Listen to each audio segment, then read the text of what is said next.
Are you part of a church or? I am. Not here. Not here. Where are you from? Well, right now I'm in Wisconsin. I mean, that's where I'm staying. Gotcha. What was your name? Nicholas. Nicholas. Yes, sir. Caleb, nice Caleb. to meet you. Likewise. Is this kind of something like on your own? Kind of, yeah, as a Christian. I have others who join me, so support me with like different resources, but I basically, I don't do this as part of any organization. Although I work with organizations. What kind of organization? Like Missionaries to the Preborn, Operation Save America, and those are two that I work with back in the Milwaukee area.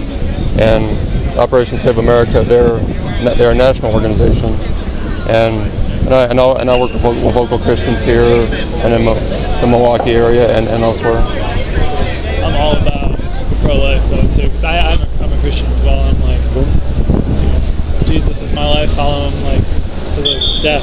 So I just, for me, like, still like this kind of approach for me, I actually am more on the fence than I used to be, because so I'm kind of more on the Reformed end of things, where it's like I believe entirely like in the Bible, like to the Bible to a T. Like we have to follow God's word, or else what are we doing, right? Well, we're going off on our own tangent. Yeah. So it's not us, right? It's him. It's his truth that we're seeking after. And so the reason I used to be like, kind of look at this and be like, that just doesn't seem like very loving. Well, what doesn't?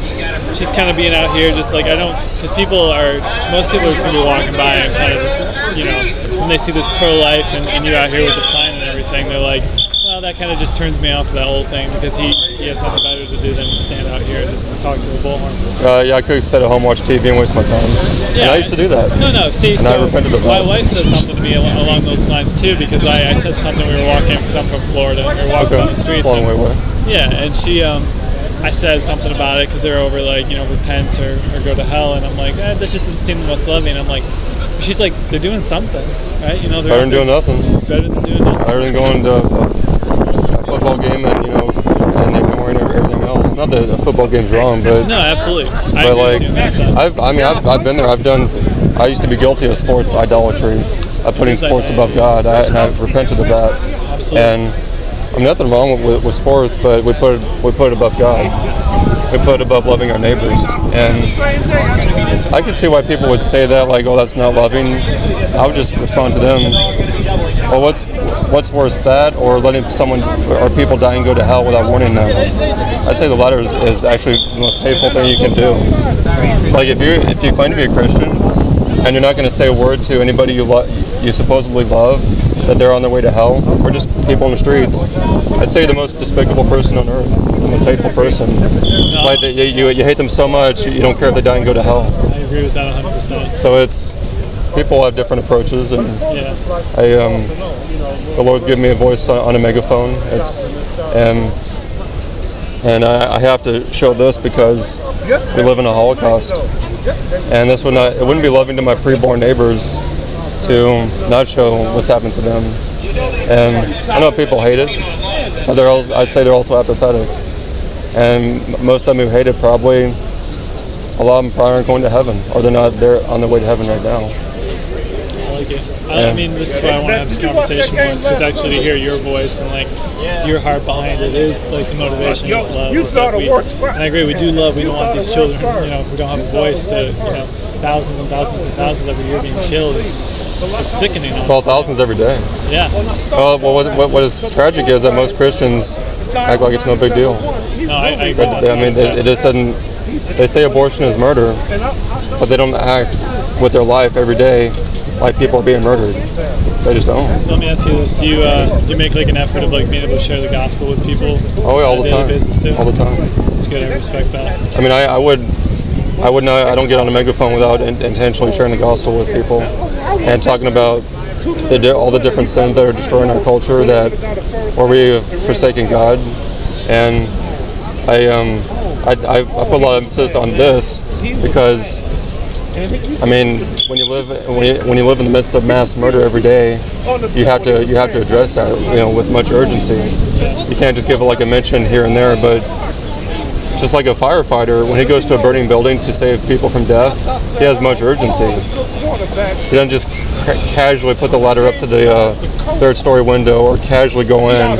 He goes in there with urgency to rescue children or whoever's in there from death. So I have the same urgency. I try to. And we need to have the same urgency to tell people how to be saved and reconciled to God. Absolutely. And if not, then our witness rings hollow. Couldn't put it better myself. Are you on your way into the game? Yeah, we are going to the game. I was going to say, feel free to stay with us. If we're Lord willing, we're going to be here after the game. So if you want to stand with us, do you mind the least I pray for you? Is that all right? That'd be fun. Absolutely. Okay, Nicholas. All right, Father God, I just want to thank you for Nicholas. I just want to thank you for his heart. Just the love that's pouring out of him, that he just wants justice and he wants things to be made right in this world. And he knows that the only way that that's going to be done is through you. That we trust and we rely and we depend on your Spirit completely. And so I just want to pray, God, that he's out here, God, you just fill him with the Spirit. I just pray that each and every person that passed by, you would just touch their heart, just draw them into you, God, because we know that we cannot come to you on our own, that it's you who draws us in. It's only through your love. We love you because you loved us first. So again, I want to thank you for Nicholas. I want to thank you. I just want to pray blessings over him and his church and those who are coming together in this cause to defend the unborn, to defend those who don't have a voice for themselves. And we just pray, God, that Nicholas and myself and those in this family of faith that we have in God's church would continue to show your love to this world, to this dark and just hateful world, God, that we're trusting and we're hoping and we're waiting for that day that you're going to come back and make all things new. So we praise you and we love you, and may we continue to spread your glory across this country and across the world. Pray all this in Jesus' name. Amen. It was nice talking to you. Caleb, right? Caleb, yeah. Oh, yeah. Likewise. Yeah. Well, they down there. Thanks for stopping and talking.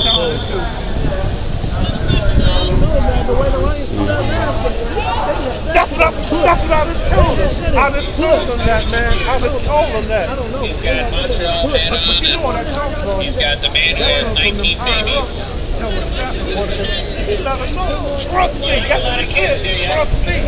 No, but it's the defense. It's the defense. Yeah. Because look, in the first half, how do y'all pressure the ball? And then the second half, y'all start pressure and start playing for bit. That's right. And then y'all let the rookie quarterback. That's what I was told. That's right. Get in his groove. That's right. Because they had him out